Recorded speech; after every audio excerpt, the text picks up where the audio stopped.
At the end of the campaign to stop genocide in 1994, that is around the 4th of July 1994, the picture that I remember vividly of how things were, of how Kigali was, is very difficult to tell. Dead bodies littered all over the place. People still hiding in bushes here and there. Scavengers, these birds that scavenge on dead bodies of all over the world had converged here to Rwanda. Dogs that had been, let free, feasting, eating dead bodies here and there. No water, no food, no electricity. Gunpowder was the scent around the town. So it was a very, very difficult situation. And just before that, when fighting was still going on between the RPA and the genocidal forces, there were so many ideas that were being fronted as a solution to Rwanda, to the problem of Rwanda.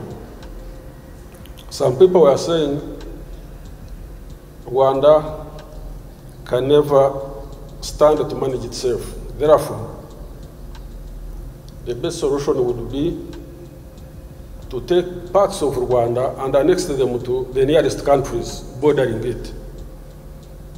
Parts bordering Uganda be annexed to Uganda, parts next to bordering Tanzania be annexed to Tanzania, to Burundi and PRC and so forth. These were the ideas. Ideas related to a state that is failing. Others were advancing the idea that, well, now that the RPF had captured part of Rwanda, the west, the east, the north, and part of the southern of Kigali, Rwanda could be split into two parts. The eastern be occupied by the remaining Tutsi who are not dead. The western be occupied by Hutus. How that could be done, I don't know. But that was a demonstration of a state that is failing. There was no hope for Rwanda. There was no hope ever for Rwanda. But when we look at Rwanda today, where we have come from and where we are, we see things are possible. But one may ask, what happened that Rwanda stood up, confronted all these challenges, and moved on to where it is today? What is it? What is the magic behind it? What did Rwanda have? There was nothing after genocide. There was nothing. The whole government had collapsed. The population had been driven out, taken to the neighboring countries. All resources had been taken. The government, money, resources, everything had gone. There was nothing left. Even human resource had been finished. So what was remaining? Nothing. What we had was a few survivors, a few returnees from neighboring countries, internally displaced, militias still killing people left and right,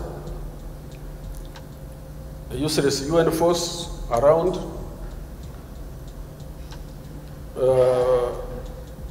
NGOs that were part of the genocidal regime also around, doing nothing but, making the situation worse. So what did Rwanda have? What would we base on for us to stand and move on? nothing. By any means, you will look at nothing. Nothing. There was nothing at hand. So what we had, in reality, in the truth, if we have to tell the truth, it's just a single leader that was capable of handling this very unfortunate situation and saying, no, Rwanda must move on. So when we strive to understand what leadership is, I think looking at where Rwanda has come from, where we are today, gives us a good answer to that. When the liberation struggle started in 1990, October, it was started by a handful of people, young people. The faculty dean mentioned it. Most of us were in our late 20s. In fact, I was in my late 20s. And others, most of them late 20s, or early 20s, for that matter.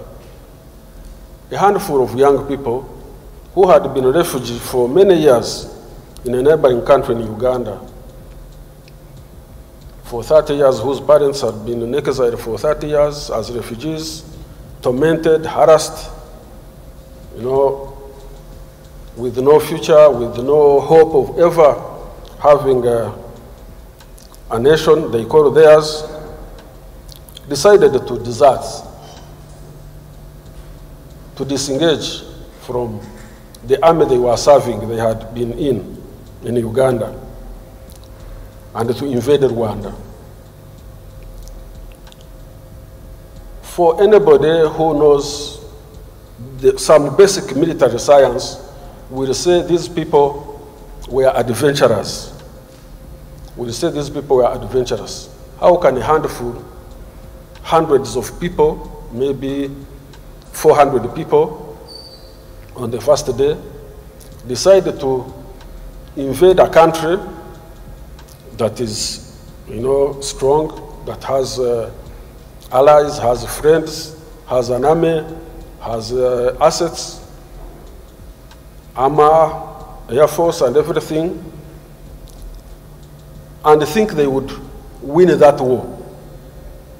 It is very difficult to perceive that, but that's what happened. It's what happened. That's what happened. A handful of people in their hundreds, around 400, in October, 1st of October 1990, decided to launch a liberation struggle against Rwanda. It was suicidal. As I said, it was like adventurous,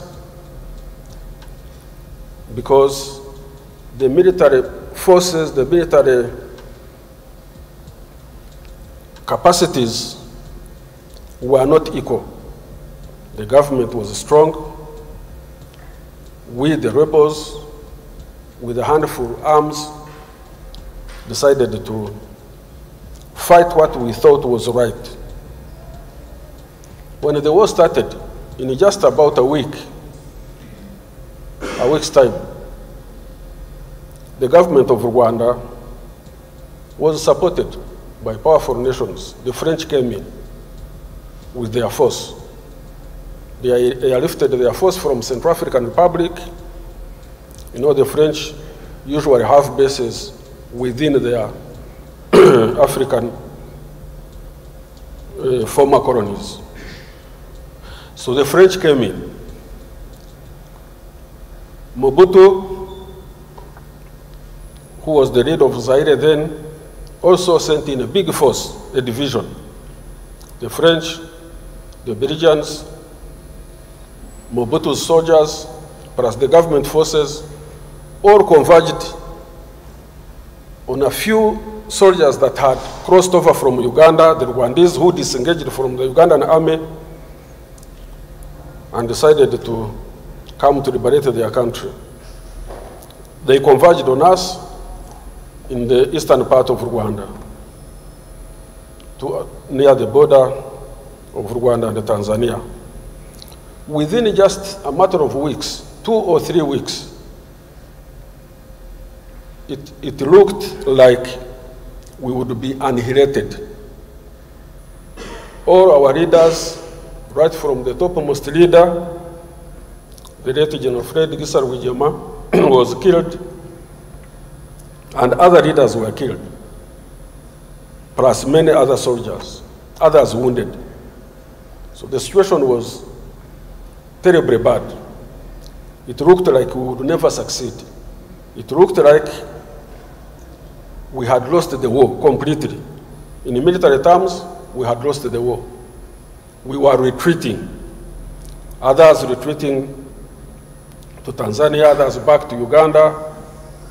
Others were being killed by all those forces I'm talking about. So all our hopes at that period were completely shattered. The idea was good, the vision was okay, we had come to liberate our country. But the circumstances were very difficult. So in about 2.5 weeks, His Excellency Paul Kagame, who was in the United States attending a military college, Fort Leavenworth College, military college, was following the situation on the ground. On learning that things had gone bad, that we had lost a lot of people, he decided to come. When he arrived at the battlefield, it was disastrous. All the fighters were demoralized. Others had been injured. There were no supplies. There was no plan. We were being defeated and hated generally. So even where to start from for him was a big challenge. It was a big challenge. So what he did was to try and withdraw the remaining fighters, dilapidated, emaciated, demoralized as they were, withdrew them back to close to the Ugandan border. And he embarked on relaunching the struggle according to his own plan, according to his own vision. That point in our struggle is the most difficult, is the most critical. Once we overcame that particular moment, that particular point in our history is when we say we would succeed. So,